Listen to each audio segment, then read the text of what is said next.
Hi guys, good afternoon everybody. This is Anindya Vikas Day. So I am back with my slides right now. So I will just tell you in brief who am I and what is my mission. I am a power system specialist and I only validate the plant electrical design work carried out by any contractor or consultant to make it error free. If a consultant is charging over 2,40,000 USD annually for one person, I can usually save them at least 1,40,000 USD with my expert opinion.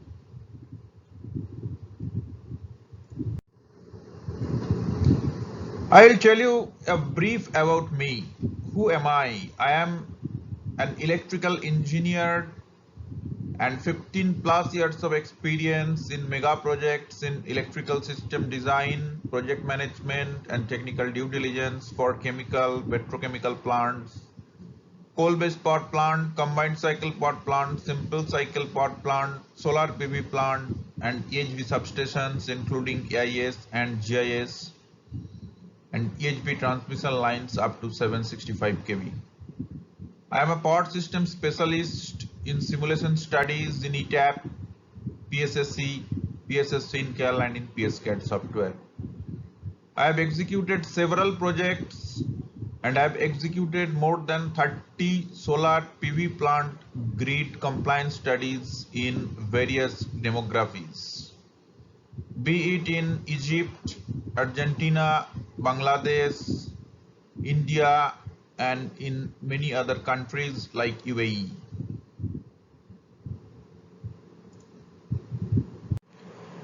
So here I will give you a brief about my social statistics, that is my social media profiles.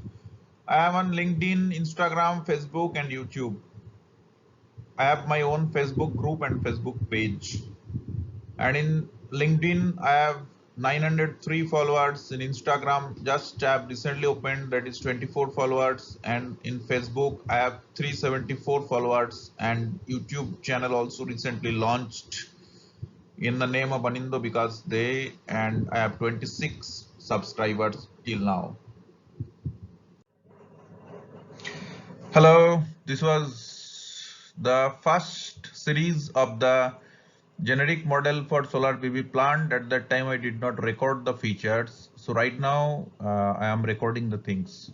So what is key features of WSSC recommended generic models? The models are available as standard library models in commercially available simulation software platforms recommended by WSSC. And electrical disturbances are created here to see the performance of the PV plant to comply the grid code, and it is in the typically 3 to 9 cycles duration, the disturbances. And other major disturbances as loss of generation or large blocks of load, tripping, etc. It is also evaluated. Simulations are performed using these models typically for 20 to 30 second time frame and somewhere till 30 minutes time frame based on the various requirements of the grid code, and with integration time steps in the range of 1 to 10 milliseconds. And the model shall be valid for analyzing the electrical phenomena in the frequency range of 0 to approximately 10 Hz. The models shall incorporate protection functions that trip the associated generation represented by the model, or shall include the means for external modules to be connected to the model to accomplish such generator tripping. So as per our experience, we have seen that certain models of the inverter itself has its built-in protection functions. But in certain cases, those functions we have to use the PSSC generic protective relays to accomplish those functions.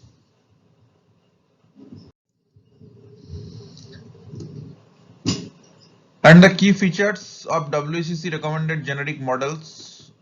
The first thing is that the model shall be initialized from the solved power flow case with minimal user intervention required in the initialization process. So I hope everybody understand what is initialization, who is familiar with the dynamic study. So if you carry on any of the dynamic study, first you have to initialize the model. So power level of interest is primarily 100% of the plant nominal rating. However, performance shall be valid within reasonable tolerance for the variables of interest like current, active power, reactive power, power factor within a range of 25% to 100% of the rated power. The model shall perform accurately for the systems with a short circuit ratio of 3 and higher at the point of interconnection. So there is an article published regarding the short circuit ratio and RES integration, as well as there is SIGRI standard. So whenever you are interconnecting any of the PV plant in the medium voltage level, so that verification of the short circuit ratio at the point of interconnection is a must. Without the verification, if you try to interconnect the PV plant, so you are putting the PV plant as well as the other things, equipments in danger. So as per SICRI guideline, this is 3 and higher, but in some cases, the inverter manufacturers also have the recommendation that what should be the short circuit ratio at the HV terminal of the inverter station transformer. So out of these two criteria, whichever is more stringent, you have to follow that one. And you can verify this short circuit ratio, and it can be verified through certain means like transient stability. And inertia contribution of the system plays a major role in this one. So if the system is a weak grid system, in that case you are going to face a lot of trouble and a lot of challenges. And for a strong grid system, wherever the short circuit ratio is more than 5, usually in grid connected system, this type of problem is not happening. But in microgrid system, you have to be very cautious for choosing the PV plant. Where you are going to interconnect, at that point, if the short circuit ratio is less than 5, then definitely there will be certain restrictions in pushing the PV plant power. So there it may so happen that if your total load demand is a minimum demand condition, in that situation, if you are just operating with a diesel power plant, so in that case you cannot at all evacuate your PV plant. So these type of verifications are required. So if it is only with a combination of PV plant and the diesel system, in that case the plant operation will be not functional if the short circuit ratio is less than 5. So there should be some restrictions in operational point of view. So to avoid that one, at the preliminary stage or at the feasibility stage, these type of things need to be verified by any of the developer.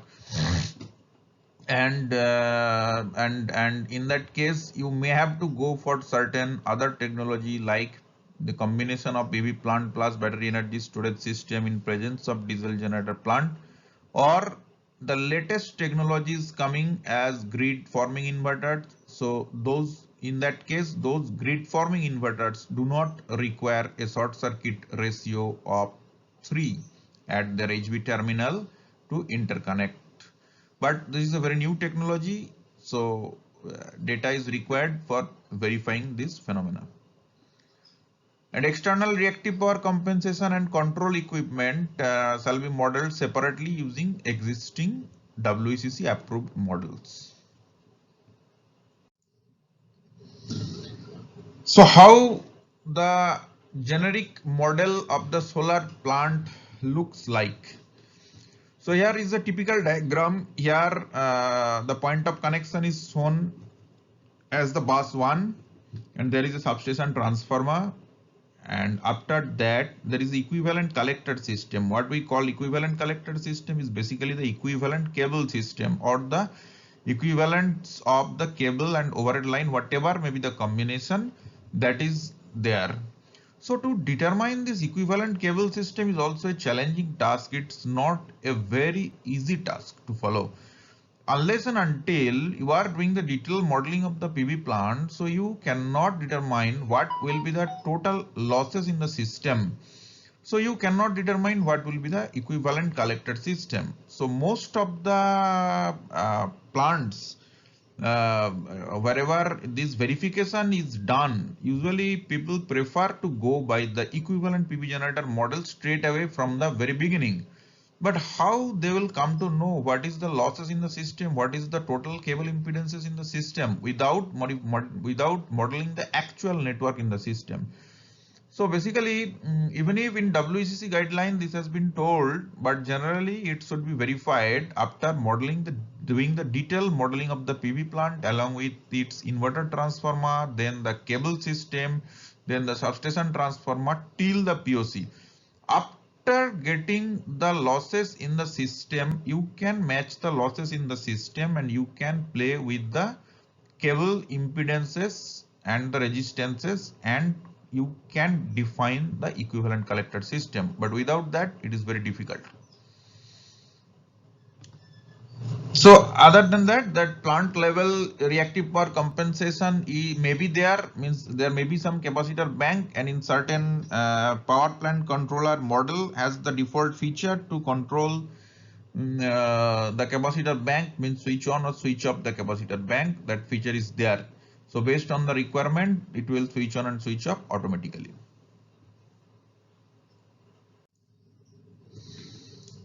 So this is the general block diagram how the PV plant PSSE generic model operates.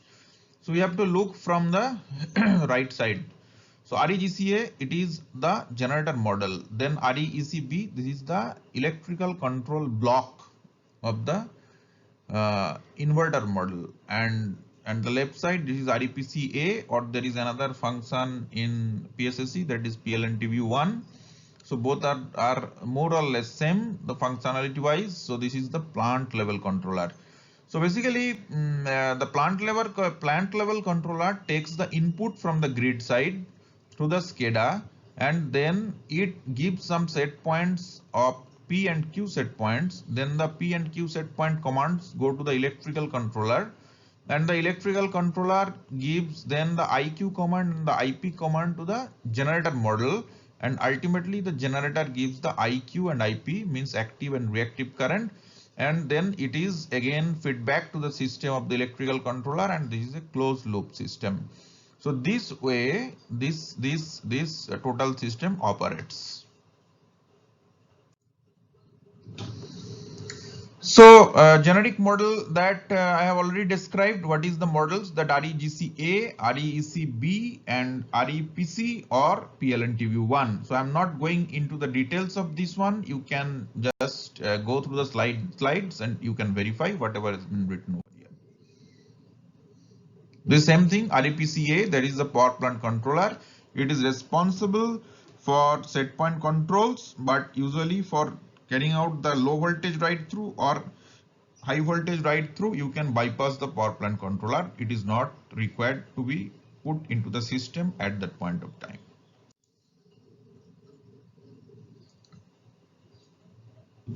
So how the model call is there for any of the PV plant. So model call varies from the software platform to the software platform. Here 110 MVA plant has been indicated, and the PV plant is rated for 100 megawatt, and inverters are sized for 0.95 leading to lagging power factor at rated power and at rated voltage. So in this particular hypothetical example, the equivalent generator is controlling the voltage at bus 5. So this is the typical model call, means whoever is familiar with the PSSE, he may just try out with this one. What are the various parameters? So REGC, REEC and REPC. So basically you have to set the certain parameters that we will describe in the latter parts of the slides. So scaling of the PV plant size and reactive capability is very important. Models are expressed in per unit of the generator MVA base. So this is a very important information. So the total generator MVA base you have to calculate based on the megawatt capacity of the PV plant that have been installed. And all the dynamic model like certain parameters like the maximum reactive power limits, minimum reactive power limits, or maximum active power limits, or minimum active power limits, or the power plant controller base MVA, those things all will depend on the system MVA of the PV plant.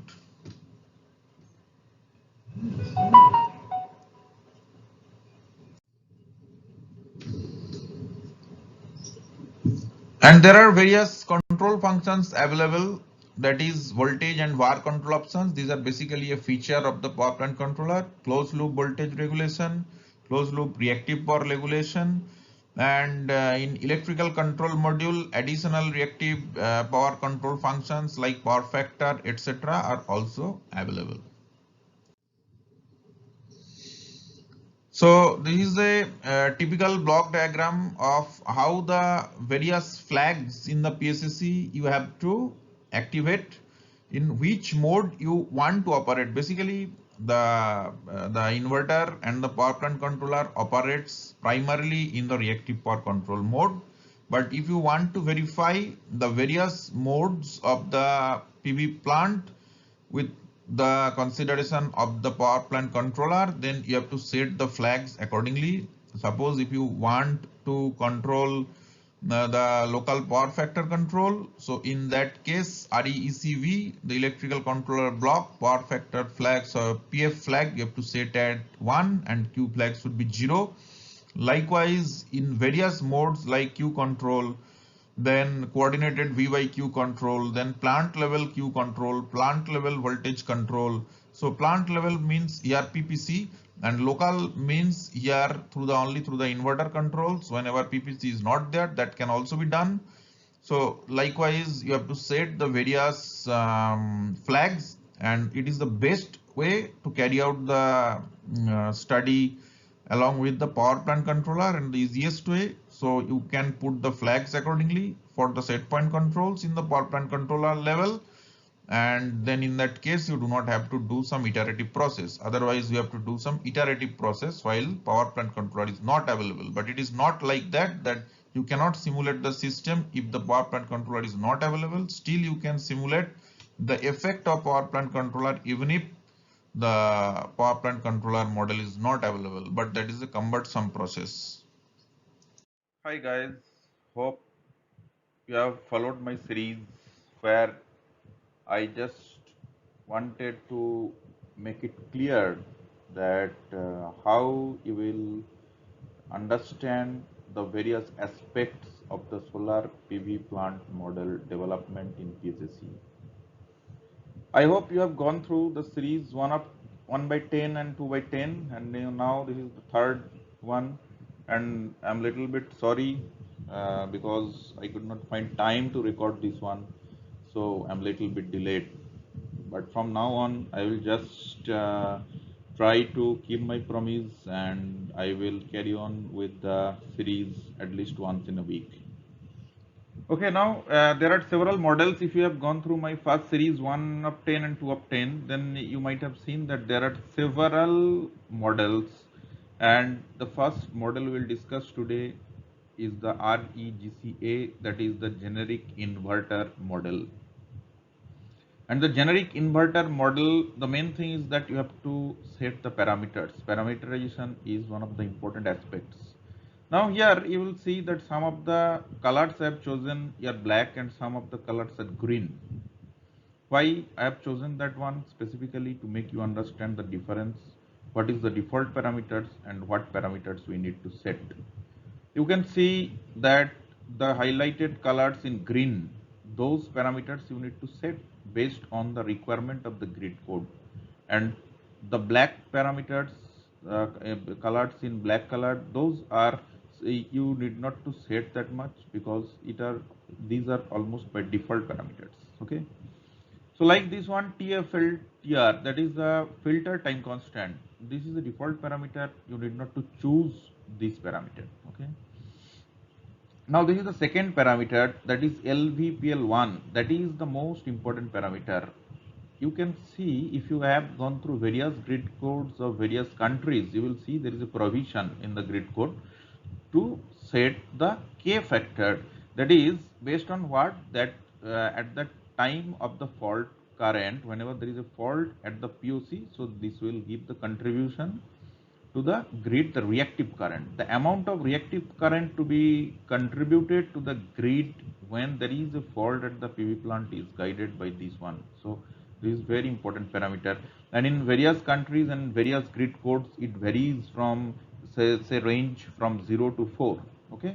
So 0, 1, 2, 3, 4. So now here we have chosen that, sorry, we have chosen that K is equal to 2. So this is very important parameter. The third parameter is the zero crossing, and the fourth parameter is the LBPL, means low voltage power level logic breakpoint. So this is the zero crossing, means at what point of beyond, means up to what point at the terminal voltage at the inverter it can withstand. So here it is set as 0.15, and from where it will go to the normal range back, means LVRT mode will start from here, in this case 0.15 per unit voltage, and it will end at 0.9 per unit voltage. I think it is clear to you now. The next thing, the most important parameter is the active power current, active current ramp up limit on voltage recovery. So this is the ramp up limit after voltage recovery. If you have gone through any of the grid codes, then you will find that if there is any fault and say it has withstood for various voltage levels for various seconds. So suppose if it is withstanding for 3 seconds, then after 3 seconds it will go back again to the normal range. So in terms of its active reactive power capability, as well as in terms of its voltage, terminal voltage, it will go back to the normal range.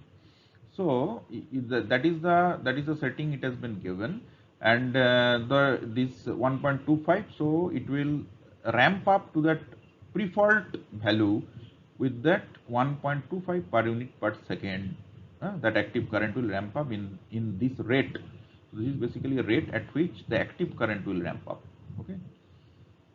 But here, if we are LVRT in this case, it depends on which case you are operating. If you are operating for any normal set point control through power plant controller, PPC that we call, so in that case it will not function. It has no function. Okay, but in case of any fault, it will function. Okay. The next thing is the VO limit, that is the voltage limit for high voltage clamp logic. So that is the point. It is also supported through grid codes. So at 1.3 per unit voltage, if you see, so as per the Indian system, you can see that 1.3 per unit voltage it can withstand. So that is the voltage limit, and if the voltage at the inverter terminal goes beyond 1.3 per unit, so there will be some tripping. So in certain millisecond it will trip. Okay, I'll go to the next slide.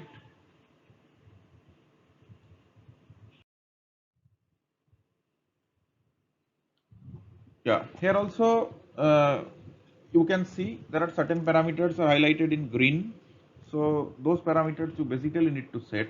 Okay, and here these LVPNT0 and LVPNT1, these are basically low voltage active current management and reactive current management breakpoints in the last slide that we discussed, that at what point at the inverter terminal the inverter will start reacting, means responding to the grid. So if the voltage at the inverter terminal is 0.15, it will start responding, and here also 0.8 it will start responding. So there are various set points in the grid code, so it is given like that way. So that's why you have to set like this way. So in the grid code, if something is given that you have to withstand 0.8 per unit voltage for 3 seconds, then you have to set that LVPN-T1 as 0.8. If in the grid code it is saying that it is given that you have to withstand 0.15 per unit for 300 milliseconds, then you have to set like 0.15 as this LVPN-T0 is equal to 0.15. In some of the grid codes you can find that they want the injection means response from the inverter from the very beginning, so means that 0 per unit voltage. So in that case it will not be 0.15, it will be 0. So likewise you have to set these parameters, and the ultimate in the previous slide that whatever already discussed, that it is at what point it will stop injecting, that is the normal voltage range of the inverter terminal, or at the as per the requirement of the grid code, or at the per the requirement of the power purchase agreement, whatever it is. So at 0.9 per unit it will stop injecting.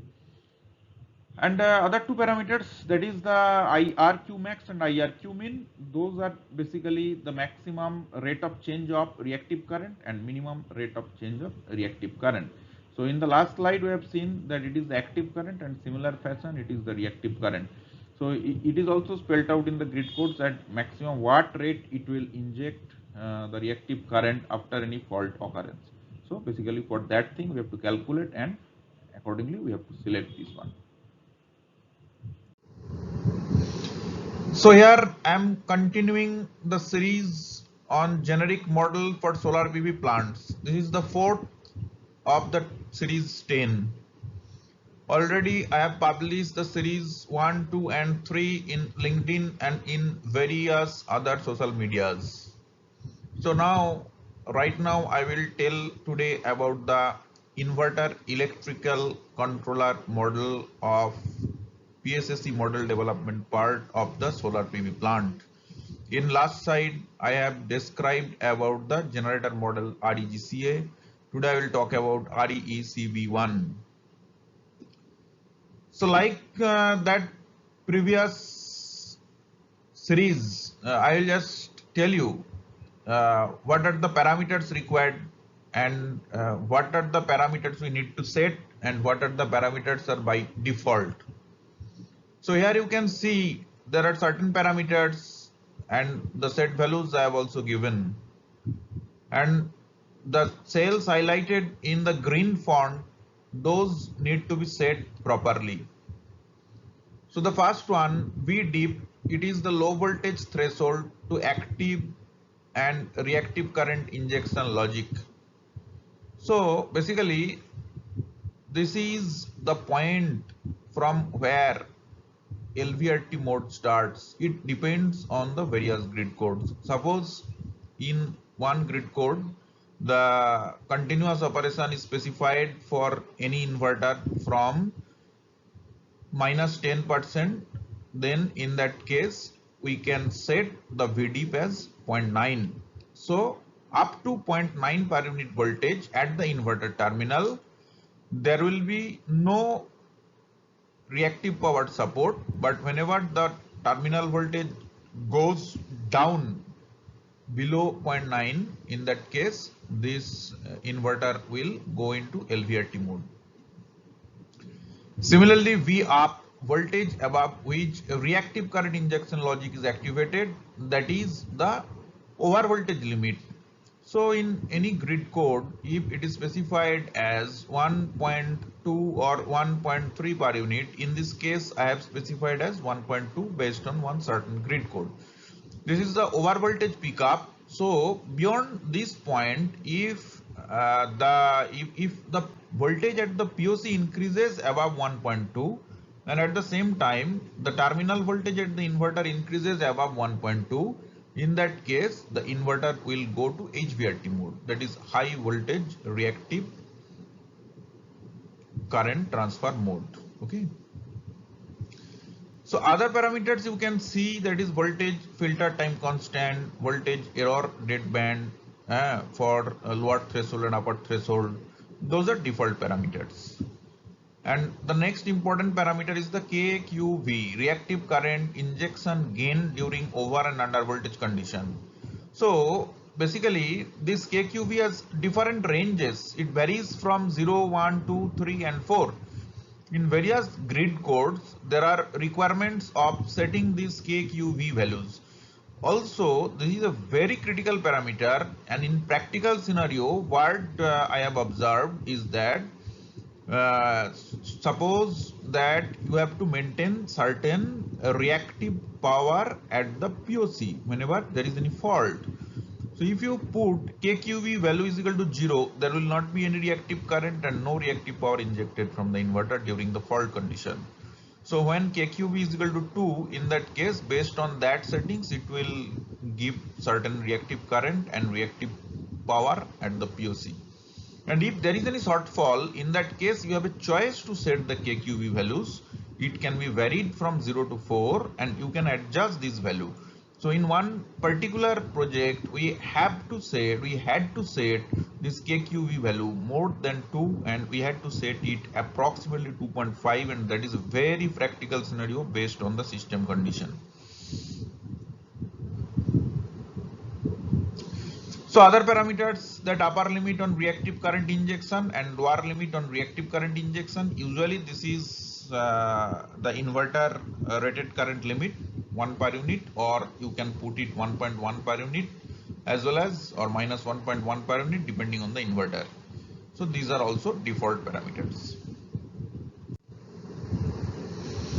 The next other parameters for this REECB1, that is inverter electrical controller model, you have to set the various other parameters like the Qmax, Qmin, Vmax and Vmin. Qmax is the limit for reactive power regulator, and Qmax you have to set based on the total plant MVA base. Suppose your plant is 50 megawatt, so in that case, and your base MVA is 55 or 52 MVA, whatever it is based on the calculation. So in that case, you can select Qmax is equal to 0.6 per unit on MVA base. So similarly, you have to calculate. This is a calculated parameter. It will vary from plant to plant and it will vary from grid code to grid code, because in various grid codes, these Qmax values are defined differently. And other parameters are Vmax and Vmin. It is same as the threshold limits. Like in LVRT mode, it starts operating below 0.9. So 0.9 to 1.1, this is the continuous range you can say. And so below 0.9, it will go into LVRT mode, and above 1.1, it will go into HVRT mode. And there are various time instances, means from 1.1 to 1.2 it may withstand for certain second, then 1.2 to 1.3 it may withstand for certain lesser second.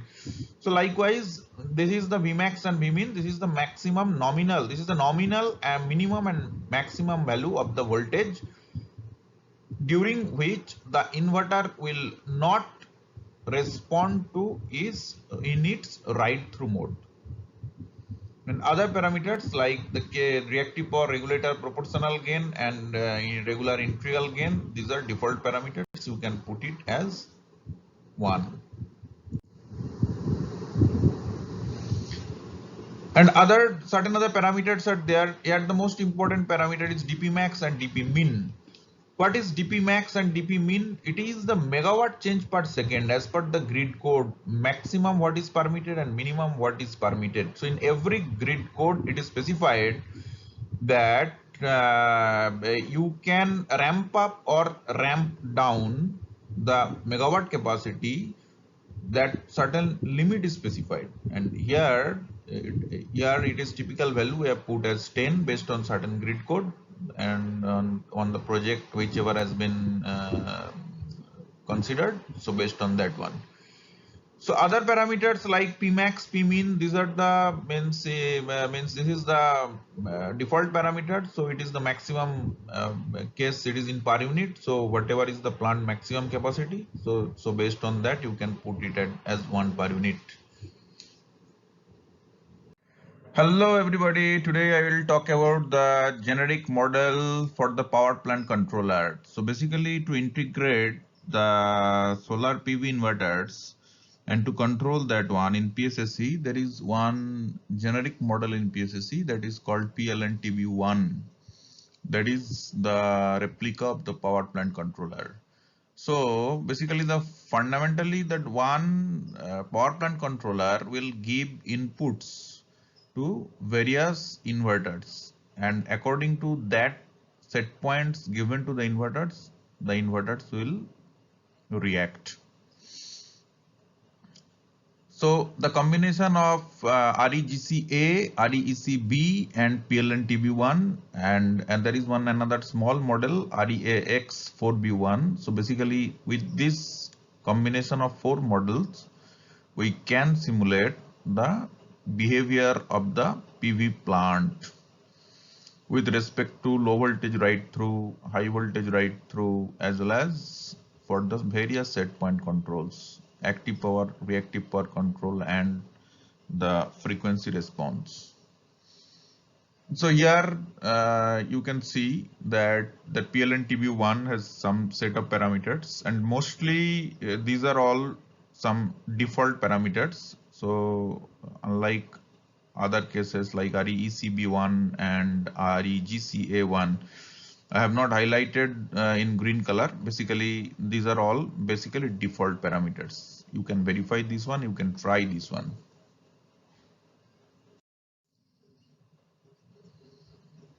So similarly, here also that the certain parameters like Emax, Emin, deadband, Qmax, Qmin, these are all basically default parameters. You can give the maximum values for like Qmax. So you can give in the value as 1 and Qmin is a -1. So based on the base MVA of the system, it will calculate automatically the maximum values.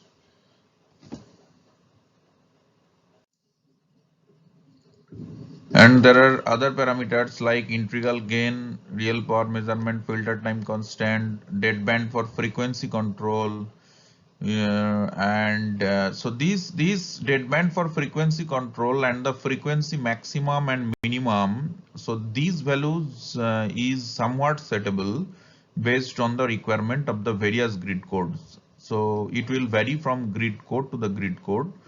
So in certain grid codes, the deadband is allowed for certain range, and accordingly we have to set. So it is for the time being kept as default parameters.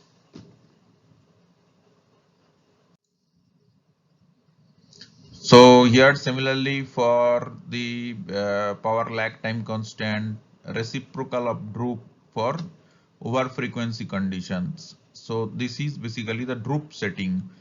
So this is important parameter. So if you want to set the droop as 0.5, so it will give the droop down, and droop up will not be here applicable because basically the solar plant during the under frequency, if it is not oversized, it cannot contribute during the under frequency condition, but there will be active power curtailment in case of over frequency condition. So if there is over frequency, accordingly if you give the droop of 0.5, so it will act accordingly. So it will vary from the grid code to the grid code. In certain grid code, certain droop will be there, so you have to adjust the droop accordingly. But only for the case of a PV plant, wherever only the PV plant is connected and there is no battery energy storage system. So in this condition, the droop of function will not be functional. And the plant controller base MVA, that is the most critical parameter based on the requirement of the PV plant. What is the total MVA capacity of the PV plant? You have to give the base MVA according to that one. If there is a mistake in this one, the entire calculation and entire functionality of the PV plant will be erroneous. So let's work together. And I have already described my mission. I'm a part system specialist and I only validate the plant electrical design work for any contractor or consultant to make it error free. If a consultant is charging over 2,40,000 USD per person annually, I can usually save them at least 1,40,000 USD with my expert opinion. Thank you.